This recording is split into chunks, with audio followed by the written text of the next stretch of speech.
whether they're missing and what do they mean and where are they, has revisited this whole issue in the minds and correspondence of my listeners of the unresolved Heine affair in Queensland. The scandal that has dogged Queensland politics for the last 20 years. And as with all scandals, it's the cover-up that eventually brings people down, not the scandal itself. Everyone seems to be afraid of getting to the truth, or most are afraid of getting to the truth in the matter. Why anyone should be afraid of the law being applied equally in all circumstances is a moot point. After all, the notion of a fair go for everybody is central to what we're about. Here we had 20 years ago the Queensland Government and senior public servants shredding public records while knowing they were required as evidence in anticipated court proceedings. The issue was the rape of a 14-year-old girl at the John Oxley Detention Centre. These records were shredded knowing they contained evidence about the abuse of children. Yet a lowly Queensland Baptist pastor who shredded similar child abuse evidence in less clear circumstances was charged and found guilty by the same law, but for him it was properly interpreted and applied. That wouldn't be a double standard, would it? The whistleblower at the centre of all this, who's fought for equal justice for everybody for the last 20 years, is Kevin Lindberg. Mr Lindberg is a former public sector union official who stood steady at the gate for 20 years, declaring the shredding to have been an illegal act. The Queensland Premier Peter Beattie established a Ford inquiry in 1998 into child abuse. But what happened at the John Oxley Detention Centre was ruled out of bounds. What happened at the John Oxley Detention Centre 20 years ago has never been investigated. When Kevin Lindberg made a submission to the Ford inquiry in 1998, he argued that you couldn't separate an investigation of child abuse from the fact that the Queensland Government had actually destroyed relevant evidence 9 years earlier, which covered up that very issue.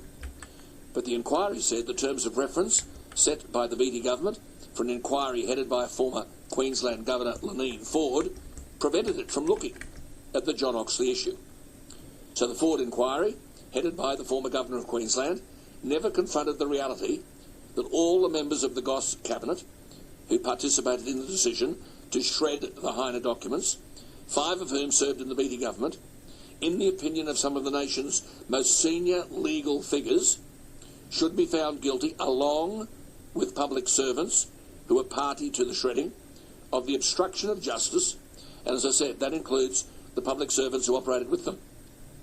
We're talking about advice from Sir Harry Gibbs, a former Chief Justice of the High Court of Australia, a former West Australian Chief Justice, 2 retired New South Wales Chief Judges, 2 retired New South Wales Supreme Court Judges, one of Australia's foremost QCs, a legal academic, and then the eminent QC David Rofe, who in an audit of all the material between 1988 and 2005 compiled a 3,000-page, 9-volume document which alleges there are 67 unaddressed, alleged, prima facie criminal charges against the Cabinet and civil servants that need to be addressed.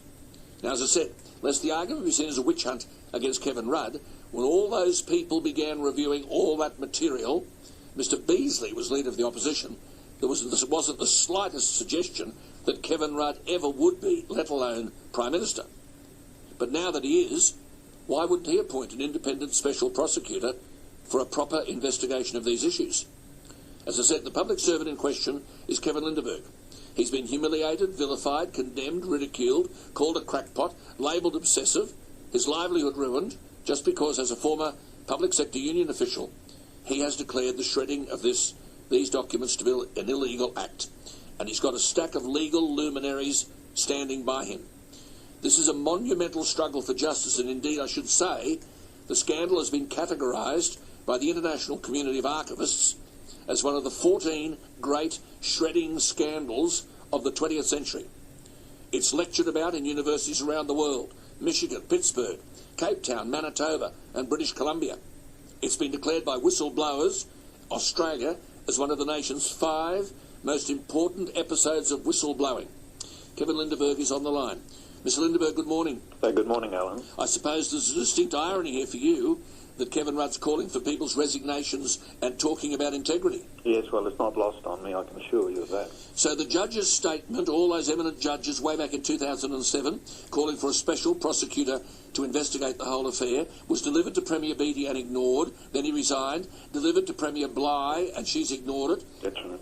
Yes, now, that's right. You lodged a complaint, did you not, with the Crime and Misconduct Commission's Parliamentary Oversight Committee, which is the Parliamentary Crime and Misconduct Committee? Yes, we did that in Valentine's Day in February 2008.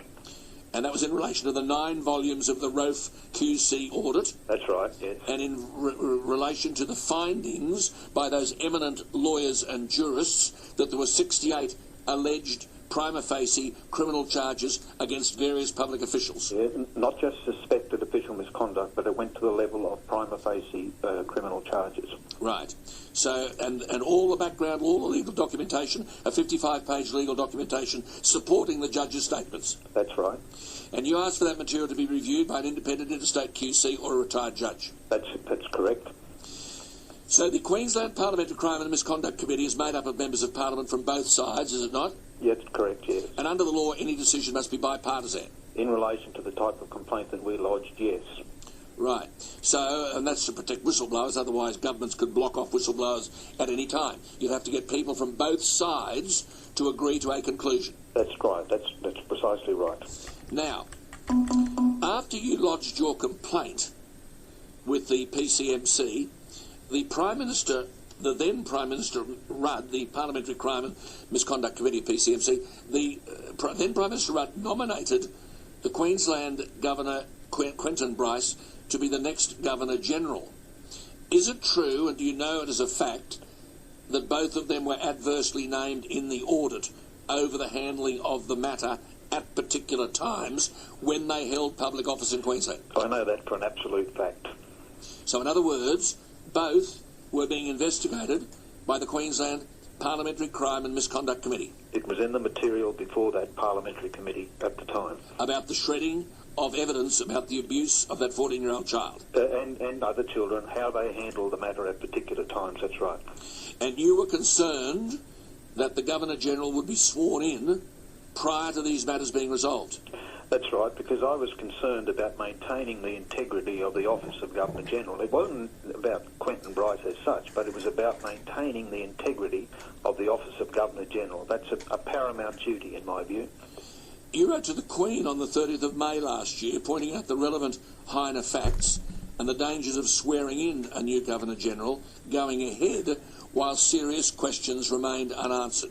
Well, yes, I did, because I took advice on that, because I believe that the Queen had a right to know, because, this is the most important post in Australia, and before she signed the document, I felt that she was entitled to know what was happening in Queensland. And not on the basis, did you draft it, that anything had been proven against Quentin Bryce, but on the indisputable fact that her conduct and that of others, given that all this documentation had been presented to her as well when she was the Governor, was the subject of a lawful, ongoing PCMC investigation. That's precisely right. That's exactly right. And you were saying no one should be sworn in if it were known that he or she was the subject of an ongoing police investigation in relation to a serious allegation of wrongdoing.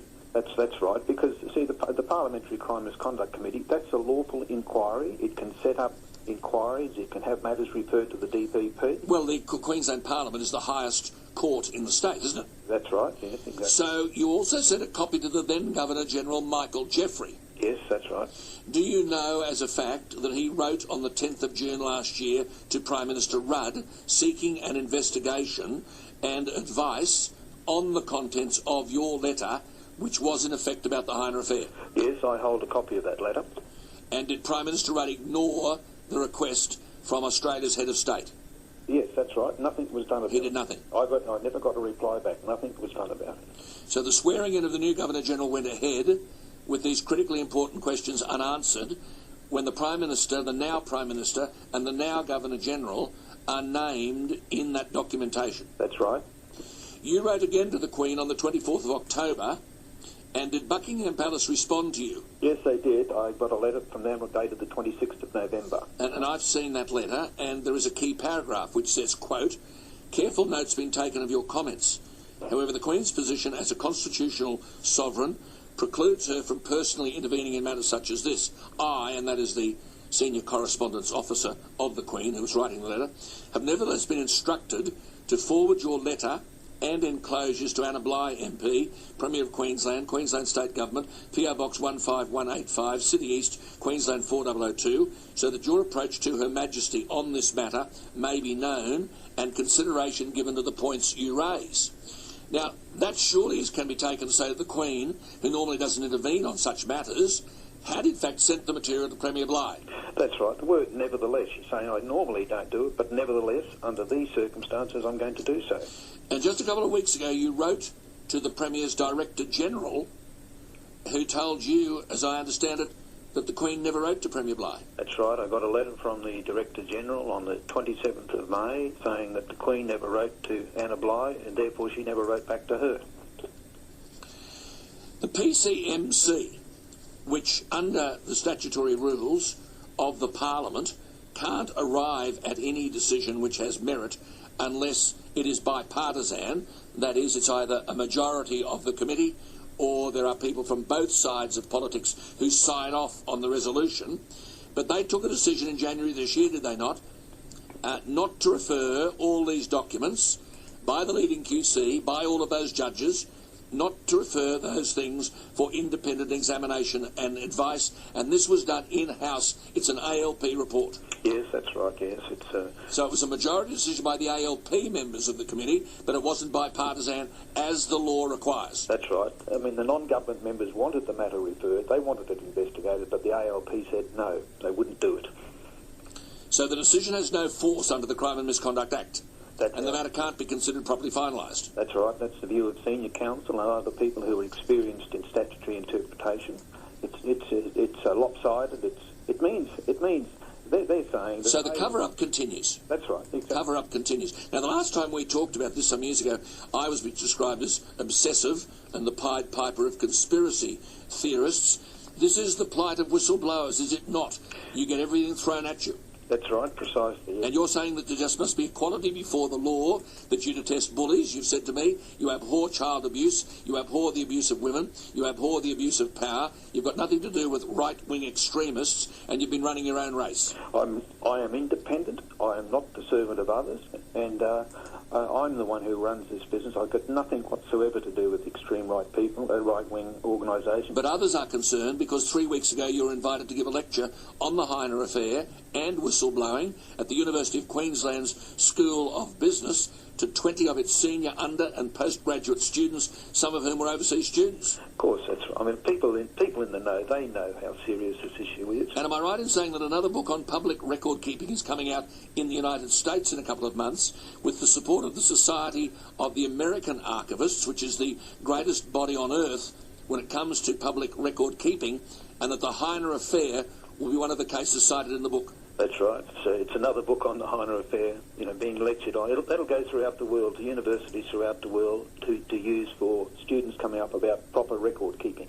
So what do you say, finally, are the ironies, given what's happened this week in Canberra? Well, they're calling for an inquiry. Well, some people are calling for an inquiry into, Utegate, etc. And of course it's serious. But Alan, measure that against the Heiner affair. There must be an inquiry into this. There must be. I mean, here you've got the Queen trying to seek information from the Prime Minister, now from Premier Bligh, and she's being ignored. You can't have a situation. And, of course, the Prime Minister ignoring representations by Australia's Governor-General Michael Jeffrey. Yeah, look, exactly. And nothing has been resolved in respect of the rope order. The matter remains unresolved. Yep. Still trying to peddle the okay. that you can destroy documents. It's just a. We'll go. Thank you for talking to us. We'll keep in touch. Yeah, good on you, Alan. Kevin Lindberg, 7:30. Warring National News at 7:30. Afternoon showers or thunderstorms, tops of 20 degrees.